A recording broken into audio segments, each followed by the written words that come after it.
It was the first morning in our new home, a quiet little slice of heaven in a place called Willow Creek, the kind of neighborhood that looked like a painting with green lawns, smiling faces, and mailboxes polished to a shine.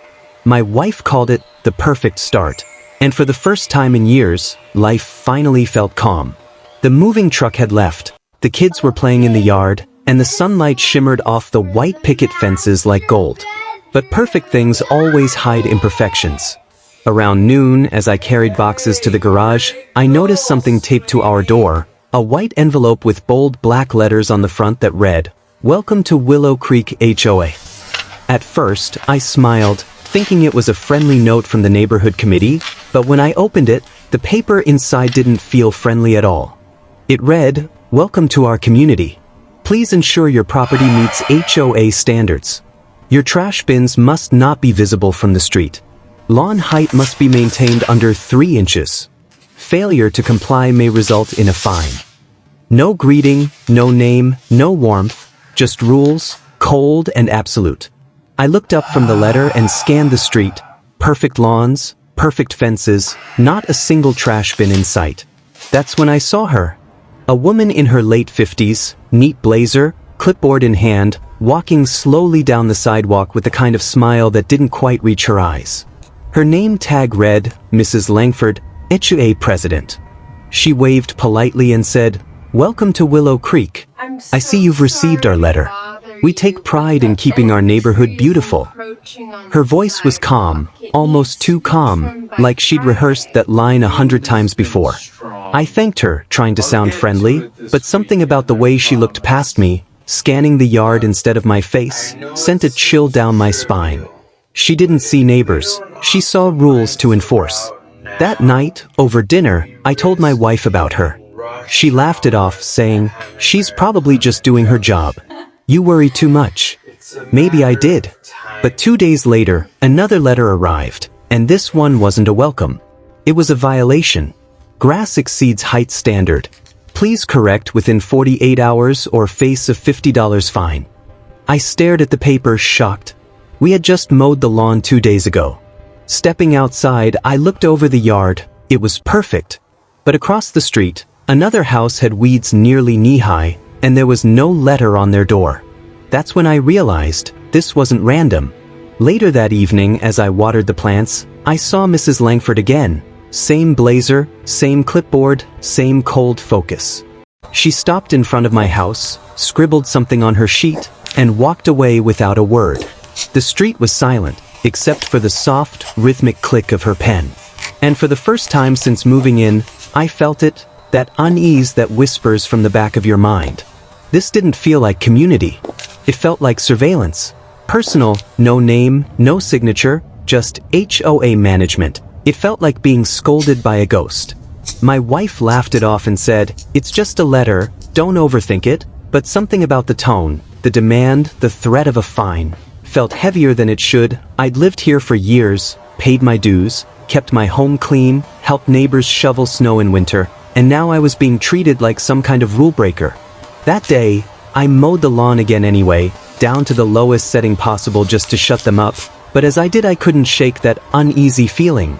Why me, why now? Later that evening I took a walk around the block and noticed something interesting. Some homes had worse lawns, chipped fences, untrimmed bushes, yet no one else had a notice, and then I saw her, the HOA president, Mrs. Carson, walking her little white dog past my house, sunglasses on, clipboard in hand. She glanced at my yard then at me, and her smile wasn't friendly, it was the kind of smile that said, "I'm watching." That's when I knew this wasn't random, I was being targeted. The next morning I woke up to a new notice in my mailbox, reminder, please ensure compliance. No acknowledgement that I'd already mowed the lawn, no apology, just another printed threat, and right then sipping my now cold coffee I realized something very clearly, this was the beginning of a war I never asked for. They wanted obedience, I was going to give them resistance. After that first violation letter I hoped things would stop. I thought maybe the HOA had made a mistake, maybe it was just a routine check and everything would calm down once I fixed the so-called issue, but I was wrong. The next week I got another letter, this time it said my trash bins were visible from the street, a violation that carried a $75 fine. I stared at the attached photo, a grainy, printed image clearly taken from a distance. My trash cans were barely visible, tucked behind the fence, but someone had gone out of their way to find a small angle, snap a picture, and file a report. It felt like being watched.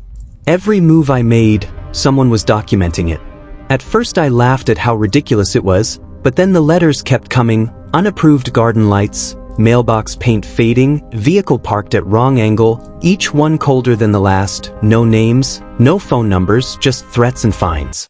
I started keeping the letters in a folder, and by the end of the month there were eight violations, 8 reasons to pay.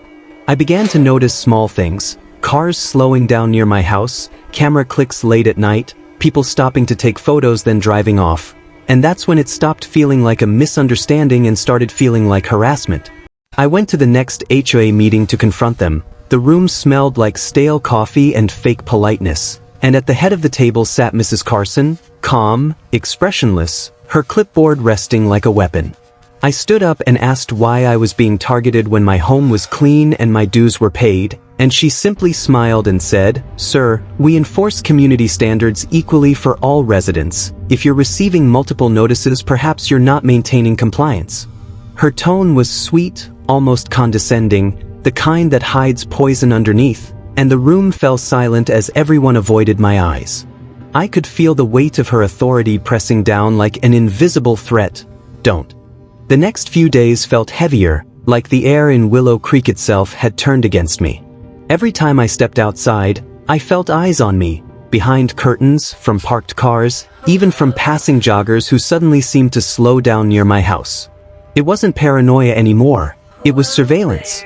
Another letter came, this one accusing me of improper waste storage, because my trash cans were visible from the driveway. That was it. I'd had enough. I gathered every notice I'd received, 6 in total, and drove straight to the HOA office. The building was small, tucked behind a row of trimmed hedges that probably had to be regulation height. Inside, the air smelled like old coffee and power. At the front desk sat a woman who looked exhausted, her smile mechanical. When I asked to speak to Mrs. Langford, she hesitated, then disappeared into a back office. A minute later, the Queen herself appeared, clipboard in hand, as if she'd been waiting for me. "Mr. Collins," she said sweetly, "so nice to see you in person." I tried to stay calm. "Mrs. Langford, I've received 6 violations in 2 weeks, all for nonsense. My lawn's trimmed, my trash is where it belongs, and my lights are fine. I want to know why I'm being targeted." Her expression didn't change, not even a flicker. "We simply uphold community standards," she said. "If you're receiving multiple notices, perhaps you should reflect on your compliance." The room felt colder after she said that. Her tone was perfect, polite, professional, but dripping with quiet menace. I could tell she enjoyed this. The authority, the control, the fear it created. When I pressed for proof, she handed me a file with printed photos, grainy, zoomed-in shots of my yard, my bins, even my mailbox. Every picture taken from the same angle, across the street, from her front window. That's when it hit me. She wasn't just enforcing rules, she was documenting me. I left the office furious, clutching the file like evidence. That night, I watched the footage from my cameras again. At 2:11 a.m., there she was, standing across the street, flashlight in hand, pointing it toward my house. My hands shook as I watched her take notes, snap a photo, and walk away like nothing had happened. I couldn't believe it. The woman running the neighborhood wasn't just enforcing rules, she was stalking people. That's when something inside me shifted. Fear turned into resolve. I wasn't going to be her next victim. I wasn't going to let her keep bullying people behind closed doors. I backed up all my footage, printed copies of every letter, every image, and every timestamp. If Mrs. Langford wanted to play games, she was about to find out she'd picked the wrong neighbor. Because I was done following her rules, and ready to expose her for what she really was. Next morning, I woke up with a plan. I wasn't just going to sit back and let this woman terrorize me, or anyone else. I started by visiting a few of my neighbors, the ones who looked like they'd given up. Most of them opened their doors only halfway, eyes darting nervously down the street like they expected her to appear out of nowhere. When I told them I had proof that Mrs. Langford was spying on residents, some looked shocked, others just tired. One older woman, Mrs. Reynolds, whispered, "Be careful. The last man who tried to fight her, his house got foreclosed." Her words sent a chill down my spine, but I couldn't turn back now. That night I gathered everything I had, the letters, the photos, the footage. I created an anonymous account and uploaded it all online under the title, "The HOA from Hell, Willow Creek Secret." Within hours, the post exploded. People from other towns shared their own horror stories about Langford's leadership. It wasn't long before local reporters started calling, asking for interviews. But that's when the real nightmare began. My phone rang nonstop with unknown numbers. Someone banged on my door at 3 a.m., but when I checked the camera, no one was there. The next morning, my car tires were slashed. And in my mailbox, there was another letter, this one handwritten, "You should have stayed quiet." There was no signature, but I didn't need one. I knew exactly who sent it. That evening, as I sat in the dark, I heard the faint buzz of a drone outside my window. I pulled the curtain back just in time to see a small blinking light hovering near my yard. I stepped out, shouting, but it zipped away, back toward her house. My heart pounded in my chest. This wasn't just intimidation anymore. It was war. I tried to report her to the police, but they brushed it off. "It's an HOA matter," they said, "not criminal." I wanted to scream. How could stalking, property damage, and threats not be criminal? But Langford had everyone in her pocket. The police, the board, probably even the city. I realized I was alone in this fight. Still, I wasn't done. I installed more cameras, locked every window, and started documenting everything that happened, every sound, every shadow, every new violation she sent my way. She wanted control, but I was going to take it from her, piece by piece. And even though fear crawled under my skin every night, one thought kept me going. People like Mrs. Langford don't stop until someone makes them. And I was ready to be that someone. It all came crashing down one night. The night I realized just how deep this nightmare went. The street was silent, the kind of silence that presses on your chest, heavy and unnatural. I couldn't sleep, so I checked the security cameras again, scanning through the live feeds like I'd done every night for weeks. That's when I saw movement, not just at my house, but all over the neighborhood. Figures moving in the dark. People. My neighbors. Each one stepping out of their houses at the same time, walking slowly toward the center of the cul-de-sac. No one spoke. No one looked around. Just that same eerie synchronization, like puppets pulled by invisible strings. My breath caught as I watched Mrs. Langford emerge from her house, dressed in that same perfect blazer, clipboard in hand, smiling wider than ever before. She stood under the streetlight and raised her hand, and everyone, every single one of them, stopped and turned to face my home. My heart pounded so loud I could hear it in my ears. I switched off the lights and crouched by the window, watching in disbelief as she began speaking. I couldn't hear her words, but her gestures were sharp, deliberate, commanding. Then, one by one, the neighbors started chanting something. Soft at first, then louder. My name. They were chanting my name. I backed away from the window, trembling. What the hell was this? A meeting? A warning? I didn't wait to find out. I grabbed my phone and hit record, capturing the footage, proof of everything. But when I looked back at the screen, the feed started to glitch. The cameras flickered. And then, one by one, every single feed went dark, until the only thing left was static and the faint reflection of my terrified face. The power cut out seconds later. The whole house went black. I ran to the door, but before I could reach it, there was a knock. Slow. Measured. 3 times. I froze. Another knock. Louder this time. Then her voice, calm, steady, and chilling. "You don't belong here anymore." That was it. I bolted out the back, through the fence, sprinting toward the woods behind the neighborhood. I didn't stop running until the houses disappeared behind the trees. My lungs burned, my legs shook, but I didn't dare look back. I just kept moving. When I finally reached the road, I collapsed, gasping, staring at the glowing sign at the entrance of the subdivision, "Welcome to Willow Creek, where perfection lives." I laughed, a broken, breathless sound. Because now I knew the truth, perfection didn't live there. It ruled there. And Mrs. Langford wasn't just enforcing order. She was controlling it. Every smile, every blade of grass, every heartbeat in that place moved to her rhythm. And anyone who didn't? They disappeared.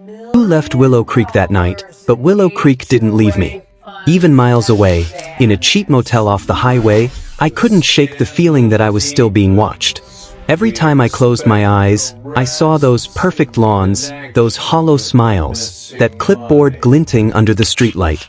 I told myself I'd start over, find a new town, no H's, no rules, no Mrs. Langford. But when I turned on the TV the next morning, there she was. Her face, smiling from a local news segment. Award-winning community leader expands to new neighborhoods under Langford Global Holdings. My blood ran cold. She wasn't gone. She was growing, spreading her empire of control one suburb at a time. The reporter's voice echoed in my head. Langford's new program aims to bring order and beauty to underdeveloped communities. I knew what that meant. Surveillance, fines, fear. The same poison, just in a new bottle. I tried to warn people online, posting the footage I'd recorded, but the videos vanished within hours. My account was flagged, my email hacked, my phone started buzzing with unknown numbers. Someone, or something, wanted me silent. Days later, I got an envelope at my motel door. No stamp, no return address. Just 3 words on the front. We found you. Inside was a copy of my HOA violation letter, the first one I ever got in Willow Creek. The same font. The same signature. I dropped it and backed away, heart racing. I ran outside, scanning the parking lot, but there was no one there. Only a black SUV at the corner, engine running, lights off. I stared for what felt like forever, until it finally rolled away into the darkness. That night, I realized the truth. You don't escape people like Mrs. Langford. You don't leave a system built on fear and control. It follows you, it learns your name, it knows your habits. It becomes the very walls around you. I sat there in the dark, clutching that letter, and whispered to myself, you'll never be free. Because once you've lived under their rules, even the silence feels like surveillance. It's been months since Willow Creek. Months since I ran from that perfect little neighborhood that turned into a nightmare. I've changed my number, moved twice, and still, I can't sleep through the night. Every time I hear a knock, I freeze. Every time I see a white envelope, my hands start shaking. I've learned something they never write in the bylaws. Control doesn't need walls or fences. It just needs fear. And fear is the strongest kind of chain. Sometimes I dream I'm back there, mowing the lawn, hearing Mrs. Langford's heels clicking down the sidewalk, feeling her eyes on me. I wake up drenched in sweat, staring at the window like she might be standing there again with that clipboard and that empty smile. I tried talking to the authorities, but no one listens. It's just an HOA, they said. What's the worst they can do? They don't understand. It's not about houses or grass or mailboxes. It's about control dressed up as order, tyranny disguised as community. A few nights ago, I checked my mail. There was nothing at first, just bills and junk, but at the bottom of the pile, I found it. A fresh, white envelope. No address. No stamp. No name. Inside was a single sentence. Order brings peace. The same phrase engraved under the Willow Creek sign. I dropped the letter, heart pounding. The world felt smaller, the air heavier. Maybe Mrs. Langford isn't watching me anymore. Maybe she doesn't need to. Maybe she already won. Because the moment I started living by her rules, even without realizing it, she owned me. And now, every quiet neighborhood, every trimmed hedge, every friendly wave from a stranger feels like a test. I used to think HOA hell was just a story. Now I know, it's a system. And once you've been inside it, you never truly get out. That night, everything changed. I packed what I could, clothes, papers, the few things that still felt mine, and I left Willow Creek behind. But as I drove away, the streets didn't feel empty. They felt alive, like the neighborhood itself was watching me go. Every porch light flicked on, one by one, as if the entire place was silently saying goodbye or warning me. I didn't look back. Not once. But even as the sign for Willow Creek disappeared in my rearview mirror, I could still hear Mrs. Langford's voice echoing in my head. "We keep things neat around here." It wasn't a statement anymore, it was a threat. I stopped at a gas station miles away, hands shaking as I filled the tank. The clerk asked if I was okay, but I couldn't answer. How do you explain that your neighborhood turned into a prison? That your HOA president became your warden? I sat in my car for hours, just staring at the dark highway ahead, realizing that freedom doesn't come from leaving a place. It comes from surviving it. But as I started the engine, I noticed something that made my stomach twist. A white envelope, tucked under my windshield wiper. No address. No stamp. Just my name. I opened it with trembling hands. Inside was a single piece of paper with one line written in neat, perfect handwriting. Property inspection, incomplete. My heart stopped. I looked around the empty gas station lot. Nothing but shadows and the faint hum of the neon lights. But deep down I knew I hadn't escaped. Mrs. Langford's reach didn't end at the neighborhood gates. It followed me. It watched. It waited. Because once you're part of Willow Creek, you never really leave. Weeks passed, but the nightmare never truly ended. Even in my new apartment miles away, I could still feel Willow Creek's grip tightening around me. Letters started showing up again. No return address, no sender name, just that same formal tone, demanding payments for outstanding HOA fees. I ignored them at first, thinking it was some clerical mistake. But then came the phone calls, dead silence on the other end, followed by a faint click, like someone taking notes. One night, I woke up to a soft knock on my door. When I opened it, no one was there, just another envelope, lying neatly on the doormat. Inside was a single photograph, my new home, taken from across the street. On the back, a message written in that same perfect handwriting, "You still belong to Willow Creek." That's when I realized it wasn't about money, or rules, or lawns. It was about control. Mrs. Langford didn't just run a neighborhood, she ran a system, one that thrived on obedience, fear, and silence. And anyone who tried to leave became a lesson for the rest. I changed my number, moved again, even switched jobs. But every time I settled somewhere new, I'd see it, a white envelope in my mailbox, or a woman standing too long across the street. The face was never clear, but the posture was always the same. Clipboard in hand. Watching. Maybe one day I'll stop running. Maybe one day I'll forget the name Willow Creek. But until then, I keep my curtains closed, my lights dim, and my trash bins hidden, because some rules never let you go. You said,